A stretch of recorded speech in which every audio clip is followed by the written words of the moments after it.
이런 가운데 민주당에서는 이런 흐름도 있습니다.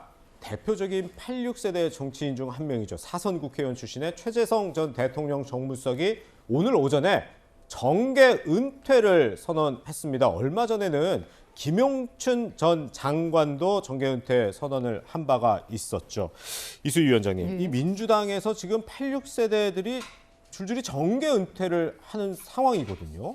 이게 이제 지난 대선에서의 죄송합니다. 지난 대선에서의 패배와 그다음 이후 민주당에 나아갈 길에 대해서 아마 세대가 교체돼야만 살 수 있다라고 생각을 하는 것 같습니다. 그게 지금 586 그 정치인들 중에 그렇게 생각하시는 분들은 이렇게 이제 은퇴를 얘기를 하는 것 같은데, 또 반면에 지금 송영길 전 대표의 경우에는 서울시장에 이제 거의 뭐 박영선 전 장관도 나온다고 하니까 전략공천은 어렵겠지만, 여하튼 586 대표적인 그 정치인인 송영길 전 대표는 또 서울시장을 나오려고 하고, 아마 그 586 정치인들 사이에서 의견이 일치되지는 않는 것 같은데, 저는 지금 이 586 세대 중에 은퇴를 얘기하는 이 분들의 지금 그 타겟책, 문제 해결 방안은 저는 맞는 것 같습니다. 지금 민주당의 경우에는 586 세대들이 물러서주고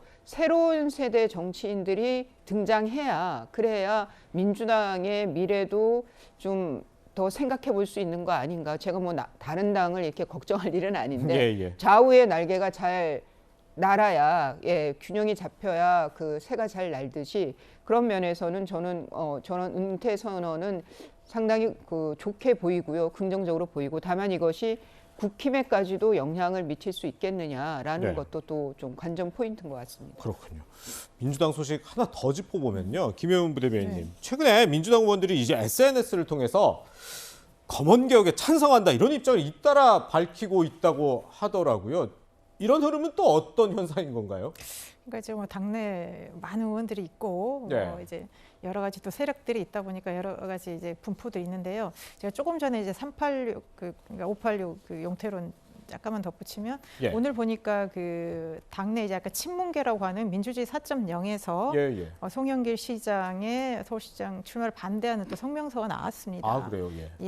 그래서 뭔가 지금 이렇게 가서는 안 된다는 당내 그런 게 있는 것 같습니다. 특히 이제 대선이 끝나고 나서 그 다음부터 뭔가 민주당의 처절한 어떤 철저한 반성보다는 졌지만 잘 싸웠다는 그런 줄기가 컸고, 그러면 뭔가 쇄신해야 되는 동력이 좀 사그라든 상태에서 갑자기 송영길 전 대표의 서울시장 출마설이 나오면서 뭔가 쇄신이 좀 멈추지 않는가, 이런 한 흐름이 있었고요.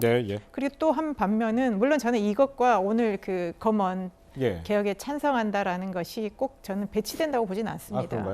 왜냐하면 검찰 개혁과 언론 개혁은 그 전부터 국민의 요구였기 때문에 쭉 지속이 돼 왔었고, 문재인 정부에서 그런 것들이 여러 가지로 어떤 마무리를 못한 부분이 있습니다. 그래서 저는 방법론의 문제가 조금 우리가 미숙했다면 그거는 좀 고쳐서 하면 되기 때문에, 그렇다고 해서 그 명분과 당위성까지 사라지는 건 아니라고 보기 때문에 저는 뭐 의원들이 개별적으로 그런 것들을 표명을 하고 또 지지자들하고 교감하는 거는 뭐 충분히 할 수 있겠지만, 이제 그 과정에서 또 당내에서 다른 생각들이 있을 수 있기 때문에 그런 것들이 충분히 좀 논의가 돼서 바람직한 목적을 달성할 수 있는 수단으로 가야 된다, 그렇게 봅니다. 그렇군요.